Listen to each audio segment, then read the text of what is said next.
Il y avait autrefois, dans le village de Kalo, un homme nommé Quadio. Il était autrefois un fier guerrier, mais un événement tragique changea sa vie à jamais.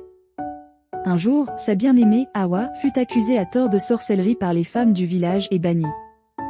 Incapable de supporter cette injustice, Awa se jeta dans la rivière et disparut pour toujours. Rempli de douleur et de rage, Quadio jura de se venger.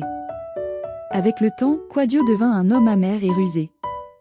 Il élaborait un plan pour ruiner la vie de toutes les femmes du village qu'il tenait pour responsables de la mort de son amour. Il commença par semer la discorde parmi les femmes, propageant des rumeurs et des mensonges. Les amitiés de longue date se brisèrent et la méfiance s'installa. Quadio utilisait ses connaissances en herboristerie pour empoisonner les champs et les réserves d'eau. Les femmes, qui étaient principalement responsables des cultures et de l'approvisionnement en eau, furent blâmées pour les mauvaises récoltes et les maladies qui s'ensuivirent. La pauvreté et la famine frappèrent le village et les femmes en payèrent le prix.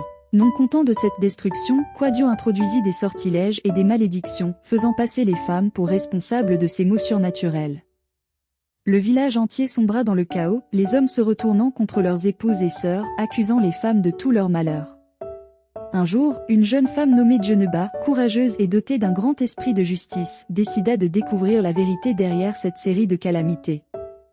Elle se rendit dans la forêt sacrée où elle rencontra un ancien sage. Le sage révéla à Djeneba la vérité sur les actions de Quadio et lui donna un talisman puissant pour le confronter. Djeneba retourna au village et défia Quadio en public, révélant ses machinations. Enragé, Quadio tenta d'attaquer Djeneba, mais le talisman le repoussa. Exposé et vaincu, Quadio réalisa l'étendue de ses actions et se rendit compte qu'il était devenu pire que ceux qu'il cherchait à punir.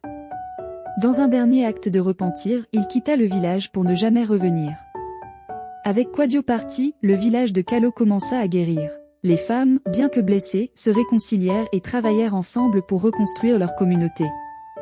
Grâce au courage de Djeneba, la paix et l'harmonie revinrent progressivement et les leçons tirées de cette sombre période furent gravées dans les mémoires des habitants pour toujours.